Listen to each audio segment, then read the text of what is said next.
बोलिए सदगुरु कबीर साहेब की जय। सभी संत महापुरुषों की जय। आज हम लोग श्रवण करेंगे रामायणी नंबर 24। सदगुरु कबीर साहब कहते हैं, तुम स्वयं सर्वोच्च सत्ता हो। सदगुरु की पंक्ति है, चंद चकोर की ऐसी बात जनाई, मानुष बुद्धि दिन पलटाई। चारि अवस्था सपने कहई, झूठो फूरो जानत रहई। मिथ्या बात न जाने कोई, यही विधि सब गैल बिगोई। आगे दे दे सबन गमाया, मानुष बुद्धि सपने नहीं पाया। 34 अक्षर से निकले जोई, पाप पुण्य जानेगा सोई। सोई कहनता सोई होगे, तय निकरण बाहिर आओ। हो हजूर ठाड़ कहत हूँ, तय क्यों धोखे जन्म गमाओ। गुरुओं ने उपासकों को यह बताकर कि जैसे चकोर चंद्रमा में ध्यान लगाता है, वैसे तुम आत्मा से पृथक परमात्मा मानकर उसमें ध्यान लगाओ। मनुष्य की बुद्धि उलट दी, या यूं कह लीजिए कि मन में संदेह शंका पैदा कर दिया।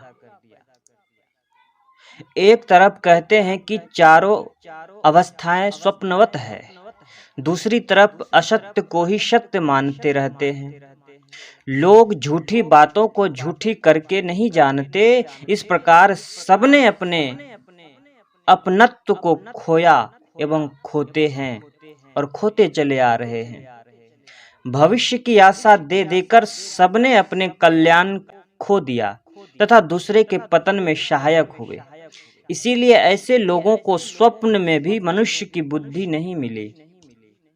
जो व्यक्ति 34 अक्षरों अर्थात शास्त्र प्रमाण के मोह जाल से निकलेगा, वही यह समझेगा कि पाप क्या है और पुण्य क्या है। हम लोग पाप और पुण्य को जाने बिना दिन रात रटते हैं कि पाप हो जाएगा या पुण्य हो जाएगा। हम लोगों के मन स्थिति में ये बैठा दिया गया है कि किसी मंदिर में जाकर अगर बत्ती जलाओगे तो पुण्य होगा। हम लोगों के मन में ये बैठा दिया गया है कि किसी भगवान की उपासना करोगे तो पुण्य होगा। लेकिन पाप और पुण्य है क्या, इन सारी चीजों को हम अभी तक नहीं समझ पाए। बस रटे जा रहे हैं दिन रात, पाप और पुण्य, पाप और पुण्य। सद्गुरु कहते हैं कि पहले समझो कि पाप है क्या और पुण्य है क्या, तथा सत्य क्या है और असत्य क्या है। सत्य और असत्य को जाने बिना जब हम जीवन की गाड़ी को आगे बढ़ाते हैं तो निश्चिंत ही इस जीवन की गाड़ी में एक्सीडेंट होना है, क्योंकि हम उस राह को जानते नहीं हैं और उस राह पर निकल पड़ते हैं। अर्थात सत्य और असत्य को जाने बिना हम किसी को मान लेते हैं। जो कहोगे वही हो जाओगे। तुम जाल से निकलकर क्यों नहीं बाहर आता? मैं खड़ा होकर कह रहा हूं कि तुम स्वयं हजूर है, सम्राट है। तू अपने जीवन को धोखे में क्यों खो रहा है? सद्गुरु संसार की स्थिति को देख करके संसार के लोगों से कहते हैं कि ऐ भले इंसान, जिस चक्कर में पड़ करके तू अपने आप को भूल बैठे हो, ये तुम्हारी बहुत बड़ी भूल है, ये तुम्हारी बहुत बड़ी नादानी है।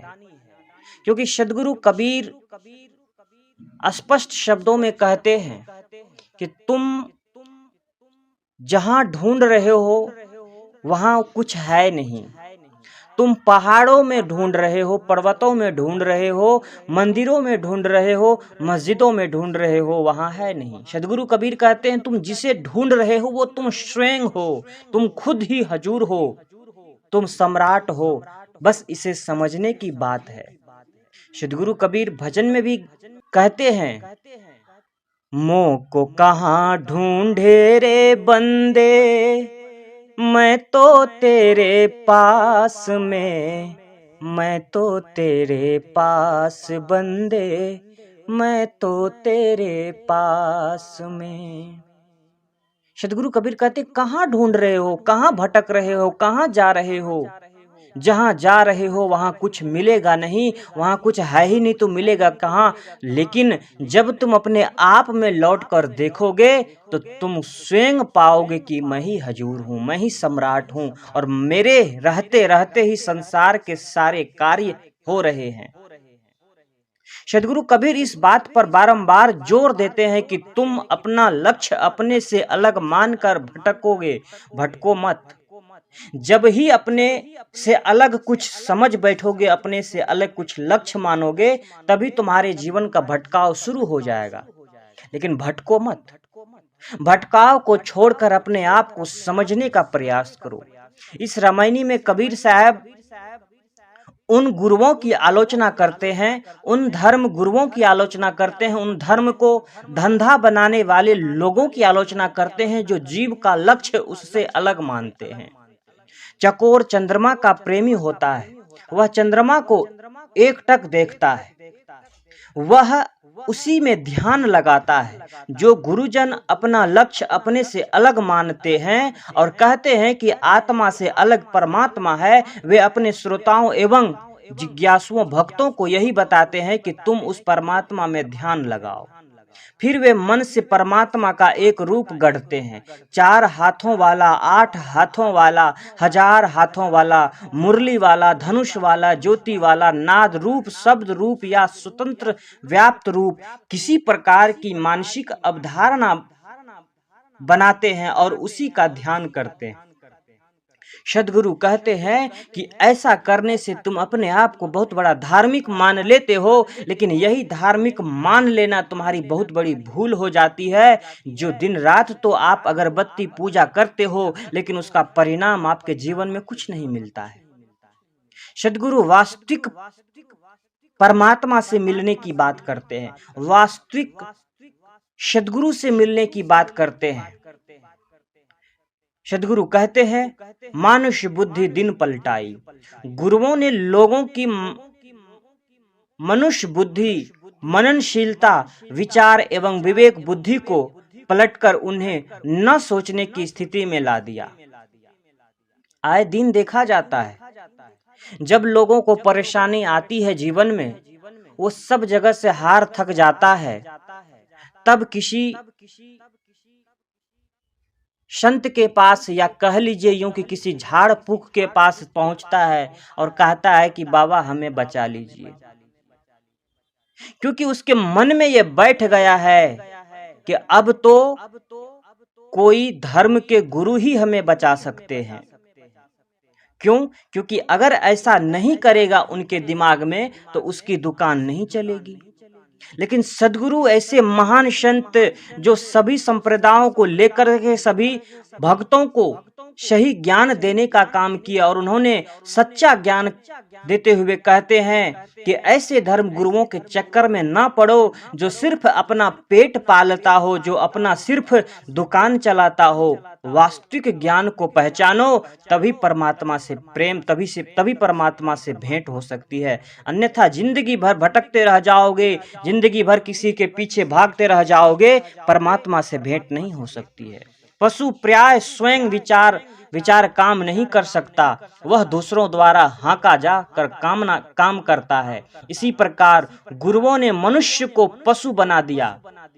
जैसे किसी पशु को कोई आदमी जिधर चाहे उधर घुमा सकता है, जिधर चाहे जहां ठोक सकता है और जहां चाहे खड़ा कर सकता है, ऐसे ही हम सभी मनुष्यों का मनोबुद्धि इस तरह से धर्म गुरुओं ने बांध रखा है, इस तरह से कब्जा कर रखा है कि जिधर चाहे वो घुमा सकता है, जो चाहे वो करवा सकता है। वो कह दे कि हरिद्वार की यात्रा कर लो, वो कह दे कैलाश पर्वत की यात्रा करके आओ, तो आदमी करने को तैयार हो जाता है, लेकिन उसका परिणाम उसे मालूम नहीं होता है। सदगुरु कहते हैं उनके सोचने की क्षमता छीन ली जाती है, वो सोच ही नहीं पाता है कि आखिर मैं करूं क्या। मनुष्य बुद्धि है स्वतंत्र चिंतन, विचार एवं विवेक। हम मन से जितनी अवधारणाएं बनाते हैं सब मन की उपज होती है। साधारण साधक किसी अवधारणा का आलंबन लेकर मन को एकाग्र करता है। यह आरंभ के लिए किसी हद तक ठीक है, परंतु वह अवधारणा मनुष्य का अपना लक्ष्य नहीं हो सकती। चकोर से चंद्रमा सर्वथा पृथक है, इसीलिए चकोर को चंद्रमा के विषय में कभी तृप्ति नहीं हो सकती, क्योंकि अलग की वस्तु अलग ही रह जाती है। इसी प्रकार आत्मा परमात्मा के भिन्न तत्व की दृष्टि रखकर साधक कभी तृप्त नहीं हो सकता। जो गुरुजन साधकों को स्वरूप ज्ञान न देकर उसे कहीं बाहर कल्पित परमात्मा में लटकाते हैं, वे स्वयं विवेक का पथ छोड़कर अपने आप को बहुत बड़ा धार्मिक समझ बैठे हैं और दूसरे का भी छुड़ाते हैं। मन की अवधारणा हमारा लक्ष्य कैसे हो सकता है? विवेक ज्ञान यह है कि मन के शांत हो जाने पर जो शेष रह जाता है वह स्वचेतन तत्व ही अपना स्वरूप है और वही अपना लक्ष्य है। जब मन की सारी गथाएं, मन की सारी पीड़ाएं, मन की सारी उलझनें समाप्त हो जाती है, अर्थात मन जब शून्य में समाहित हो जाती है, तभी परमात्मा उत्पन्न होती, तभी परमात्मा से प्रेम होता है, तभी परमात्मा से भेंट होता है। मन में उलझन हजार हो और तब सोचें कि परमात्मा से भेंट हो, ये कदाचित नहीं हो सकता है। सद्गुरु कबीर कहते हैं, मन को मत भटकाओ, मन को मत कभी किसी मंदिर में, किसी पर्वतों में ले जाओ, मन को अपने आप में शांत करो, परमात्मा अपने आप तुमसे मिलने के लिए तैयार रहेगा। चार अवस्था सपने कही। गुरुजन यह भी कहते हैं कि जागृत, स्वप्न, सुषुप्ति और तुरीय, ये चारों अवस्थाएं स्वप्नवत है। जब ये चार अवस्थाएं तथा इनके व्यवहार स्वप्नवत हैं, तब जिस मन की अवधारणा को परमात्मा मानकर उसमें चंद्र चकोर ध्यान लगाने की बात करते हैं, क्या वह स्वप्नवत नहीं है? यह तो झूठों फूरो जानत रहे की बात हुई, अर्थात असत्य को सत्य समझने की बात हुई। मिथ्या बात न जाने कोई। सद्गुरु कहते हैं कि असत को असत समझना तथा उसे असत ही कहना कोई मामूली बात नहीं है। हजारों वर्षों से जिन अवधारणा की मन में लीक पड़ी हुई है, उसको काटना विवेक और वीरता का काम है। दीर्घ अभ्यास से असत्य की सत्य प्रतीत होता है। सभी मनुष्य अपने अपने मन से अलग अलग परमात्मा बना लेते हैं, उसका उनमें मोह हो जाता है, इसीलिए उन्हें वे सत्य लगते हैं। जब विवेक की पारखी की संगत में व्यक्ति को विवेक होता है, तब मन की कल्पनाएं क्षीण होती है और स्वप्न का ज्ञान होता है। जब विवेक द्वारा मन और उसकी अवधारणाओं एवं कल्पनाओं को अलग समझ लिया जाता है, तब समाधि में मन को शून्य कर दिया जाता है। तब परोक्ष उपासना की लकीर कटती है। तब लगता है कि आत्मा से परमात्मा अलग नहीं, बल्कि परमात्मा हमारे अंदर है। जीव से शिव तत्व पृथक नहीं, स्वरूप स्थिति ही जीवन का लक्ष्य है। जो ऐसा नहीं समझते वे अपने महत्व को खो देते हैं, वो अपने आप को धोखे में रखते हैं।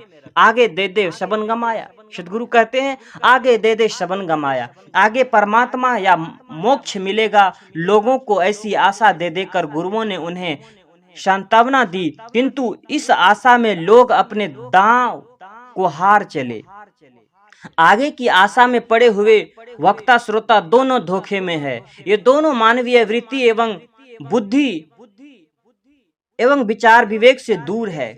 विवेक किस्मत बात है, अपने लक्ष्य को वर्तमान में ही प्राप्त करना। जियत न तरे मुवे का तरी हो। सद्गुरु कहते हैं, जो व्यक्ति जीते जी नहीं तरा, अर्थात जीते जी अपने आप को इन सभी झंझटों से परे करके अपने आप में शांत नहीं हुआ, तो सद्गुरु कहते हैं, जियत न तरे मुवे का तरी हो। मरने के बाद आपका कुछ नहीं हो सकता है। सद्गुरु कहते हैं, जीते जी करो। आगे का अर्थ पीछे ही होता है। जैसे आगे के लोग कह गए हैं, इससे अर्थ होगा कि पीछे के मनुष्य पुरुषों एवं शास्त्र वचनों का प्रमाण देकर लोग अपनी कल्पित धारणाओं का समर्थन करते हैं। मनुष्य बुद्धि सपनेहु नहीं पाया, वे भूलकर भी विवेक की बात नहीं करते। धार्मिक क्षेत्र की सबसे बड़ी त्रुटि यही है कि लोग शास्त्र प्रमाण के आगे विवेक बुद्धि की बलि चढ़ा देते हैं। लोग वहां अपनी बुद्धि खो देते हैं, क्योंकि वो कहते हैं कि नहीं, शास्त्र में ऐसा लिखा है, ग्रंथ में ऐसा लिखा है। लेकिन सदगुरु कबीर कहते हैं कि ग्रंथ को बुद्धि से, विवेक से परखो। अगर उस ग्रंथ में कुछ ऐसी बातें लिखी गई है तो उसे तर्क के कसौटी पर कसो कि क्या ऐसा सच में हो सकता है। आज धारणाएं बन गई है, लोग पैर में चप्पल नहीं और कंधे पर कांवर लेकर के बोल बम करते हुए पहुंचते हैं देवघर, और उसे न जाने रास्ते में कितनी तकलीफें झेलनी पड़ती है, रास्ते में कितनी पीड़ा होती है उनको। इन सारे दुखों को, पीड़ा को झेलते हुए वहां पहुंचता है। वहां मिलता क्या है? कुछ नहीं, शून्य है। वहां कुछ नहीं मिलता है, बस लोगों की धारणाएं हैं, बस विवेक मर चुका है। और विवेक मरने के बाद आदमी ऐसे ही उटपटांग कामें करते हैं जिसका परिणाम कुछ नहीं मिलता है, कुछ नहीं होता है। इधर से जाते हैं, उधर से आते हैं, और कई लोग तो रास्ते में बीमार पड़ के मर भी जाते हैं। सद्गुरु कहते हैं ऐसी भक्ति से आपके जीवन में कुछ नहीं हो सकता है। भक्ति ऐसा करो कि जिससे आपके जीवन में परिवर्तन आ सके, जिससे आपके जीवन से दुख दूर हो सके, जिससे आपके जीवन में शांति आ सके और आत्म कल्याण हो सके। ज्ञान प्राप्ति का साधन मनुष्य की विवेक बुद्धि ही है।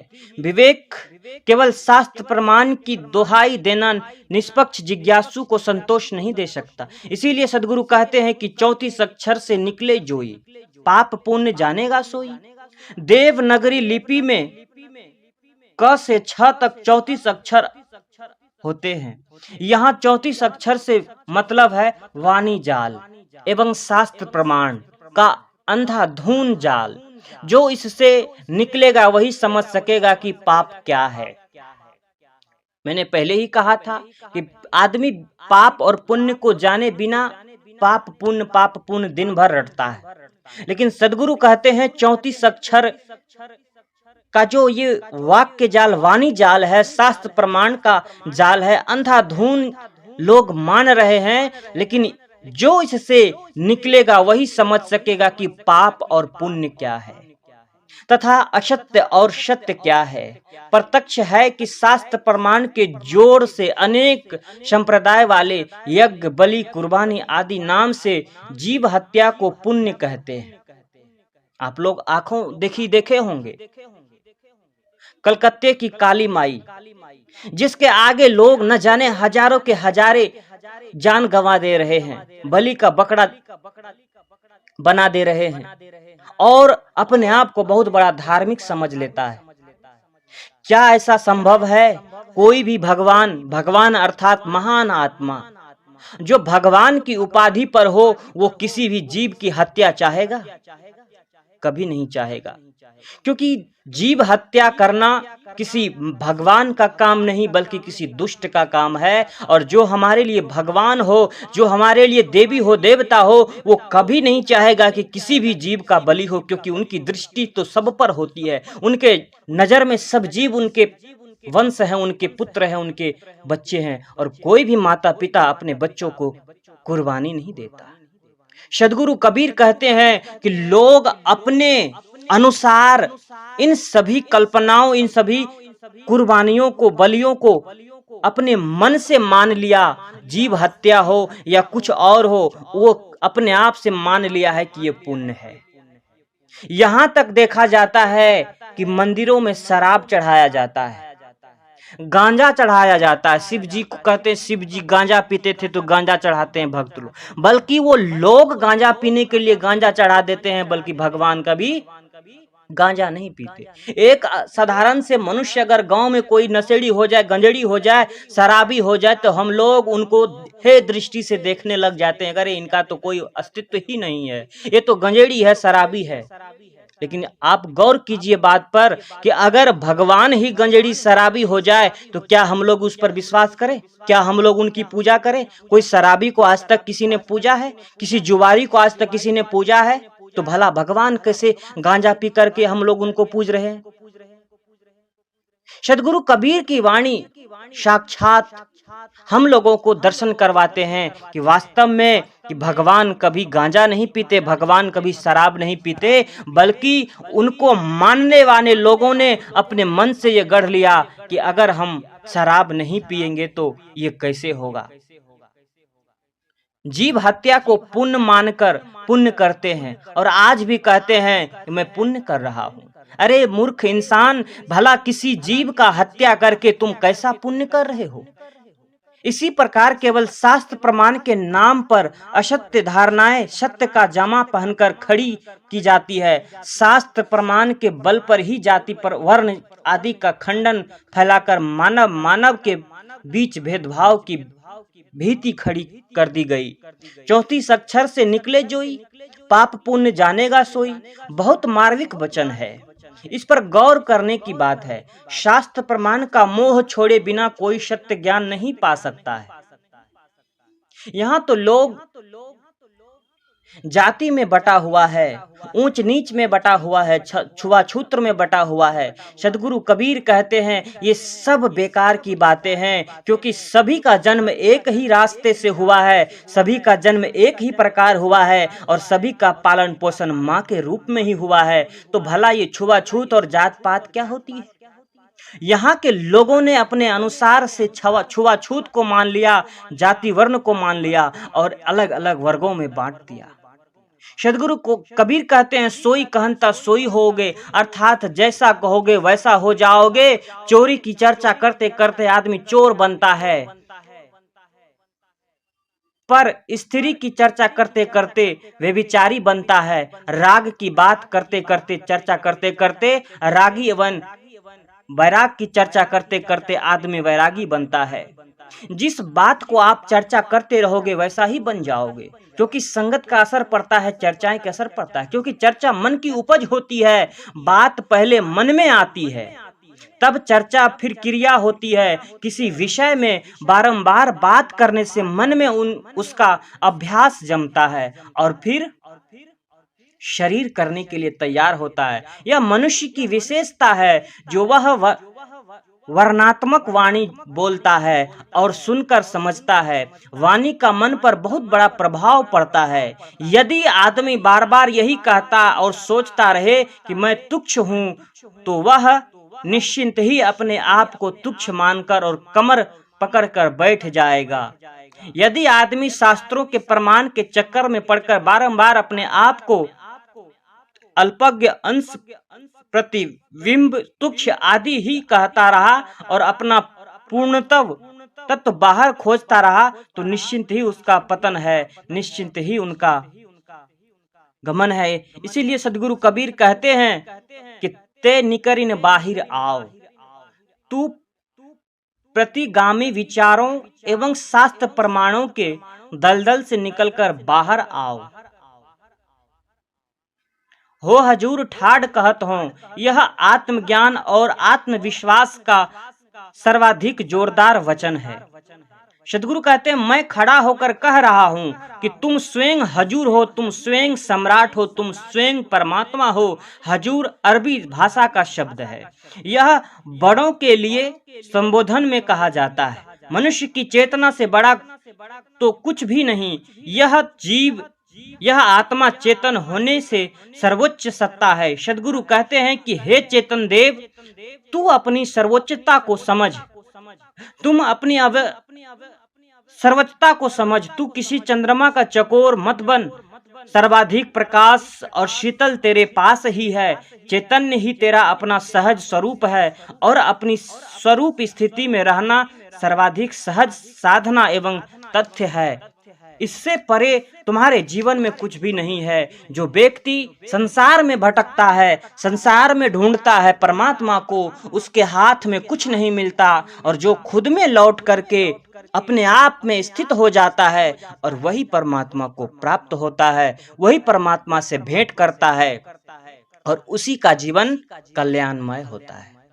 तो सदगुरु कबीर का विचार इतने अनोखे, इतने अनमोल आप लोगों ने अभी सुना।